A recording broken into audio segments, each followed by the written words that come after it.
Pozdravujem vás, priatelia. Dnes som pre vás natočil toto video, aby som vám dal do rúk takú malú pomôcku, ktorú môžete použiť pri koučovaní svojich klientov alebo naopak pri koučovaní samého seba.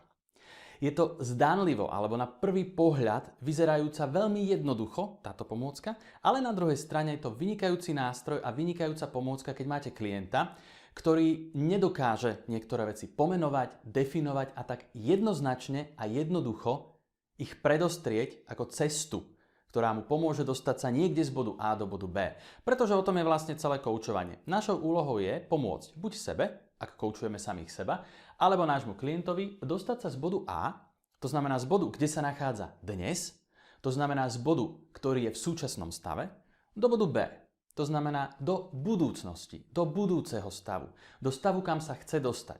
To je to, čo zvykneme nazývať cieľ, ale to v tejto chvíli pre naše potreby nie je dôležité. Samozrejme, existuje množstvo techník, ako pomôžete klientovi vidieť súčasný stav a pomenovať ten stav budúci. Ja v tejto chvíli spomeniem iba jednu, ktorá je asi najdôležitejšia, a to je to, že potrebujete pomôcť sebe, ak koučujete seba, alebo klientovi vidieť, aký je ten súčasný stav. Čo to znamená vidieť? Vidieť znamená vidieť tie veci také, aké v skutočnosti sú. To znamená vidieť ich ako realitu, ako niečo objektívne, ako niečo, čo dokážem pomenovať. Je to pre mňa OK? Som s tým OK? Takto sa mi to páči, takto to chcem? Alebo nie som s tým OK? Takto sa mi to nepáči a takto to nechcem. A môžete to vlastne urobiť tak, predstavte si reflektor, ktorým osvietite klientový život a ten klient bude vidieť, keďže je to osvetlené, čo všetko sa v tom živote deje. A nie je dôležité, aby hneď povedal, čo sa v ňom deje, ale aby sledoval, aby pozoroval a aby videl, ako to v skutočnosti je. Vo chvíli, keď vidí, ako to je a dokáže povedať, či to takto chce, alebo to takto nechce, dokáže si zadefinovať, ako teda by to malo byť na tom konci, čo by malo byť v tom cieli, povedzme o 3 mesiace, o pol roka, o 3/4 roka, alebo o rok, alebo v akomkoľvek inom časovom horizonte.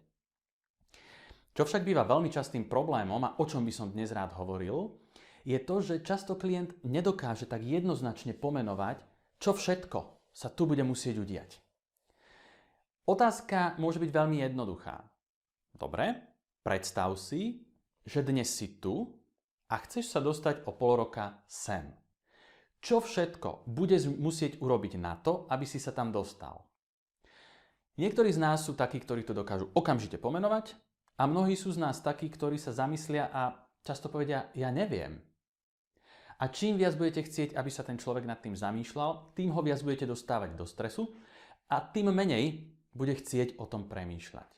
Avšak, ak mu pomôžete s niečím malým, čo dokáže pomenovať veľmi jednoducho, tak mu môžete pomôcť vlastne urobiť jeden veľký krok. A to je to, čo vám dnes chcem predstaviť. Predstavte si, že váš klient má dnes vysokú nadváhu. Stanovil si cieľ, že za pol roka chce schudnúť 20 kg. Čiže povedzme, má 100 kg a má 120 kg a chce schudnúť na 100 kg. Samozrejme, že sa mu bude o tom nepríjemne rozprávať, ale môžeme mu pomôcť prvou najdôležitejšou otázkou, a to je to, čoho by si mal začať robiť menej, alebo čoho by sa malo diať menej na to, aby si sa dostal z toho bodu A do bodu B. Toto je otázka, na ktorú človek dokáže automaticky odpovedať. To znamená, ak mám 120 kg a mám mať 100 kg, tak v takom prípade budem musieť robiť menej čoho? Menej jesť, povedzme, sladkého, menej jesť, ja neviem, zemiačkov pri televízii večer, alebo menej pečiva.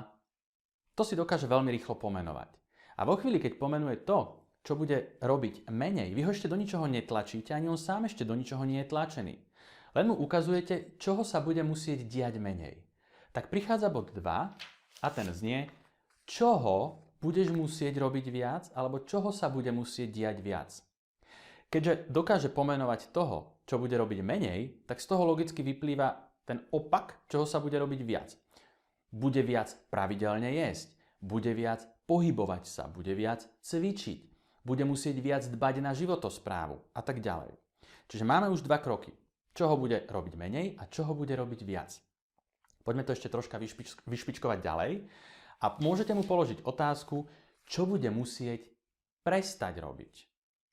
Možno, že veľmi rýchlo príde na to, že zrobiť menej sa môže stať prestať robiť, alebo prestať robiť bude úplne niečo iné, čo je ešte nad tým, čoho by mal robiť menej. Napríklad bude musieť prestať len sedieť a voziť sa. To je úplne jednoduchá matematika. Takže to je tretí krok. A ten štvrtý, keď už mu pomôžete pochopiť, čo má prestať robiť, pomôžte klientovi pochopiť aj to, čo by mal začať robiť. Keď si zoberiete tieto 4 veľmi jednoduché, naozaj veľmi jednoduché otázky, tak v konečnom dôsledku pochopíte, že sú vynikajúcou pomôckou na ceste z bodu A do bodu B, tak, aby ste klientovi pomohli vidieť tie veci, ktoré sa budú na tej ceste diať z rôznych uhlov pohľadu.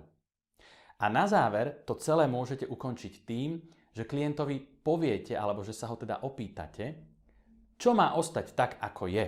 To znamená, v čom chce ďalej pokračovať, čo bude také to, čo si ponechá, možno 1-2 veci, aby to pre neho nebolo stresujúce, aby to bolo pre neho naozaj príjemné, ale na druhej strane, aby to bola výzva a aby ste ho tak troška dostali von z komfortnej zóny. Takže takto môže vyzerať koučovacie sedenie s klientom, alebo ak koučujete niekoho, alebo ak koučujete seba. Môže to byť veľmi príjemné, môže to byť hravé, nemusí to byť len formou jednej otázky, ale môžete si ich položiť viac a môžete sa s tým naozaj hrať a zbierať tie nápady aj niekoľko dní, prípadne niekoľko týždňov. Ak sa vám páčil tento nástroj, ktorý som vám ponúkol, ktorý som vám predstavil v rámci toho, ako môžete troška vyššie pozdvihnúť tie svoje koučovacie zručnosti, tak vedzte, že pripravujem 12. a 13. decembra v Bratislave dvojdňový intenzívny koučovací kurz, ktorý som si nazval Vnímavý kouč. A ak vás zaujíma teda viac o tom, tak kliknite na odkaz, ktorý vidíte hore v poste nad týmto videom. Budem sa na vás tešiť, všetko dobré vám prajem.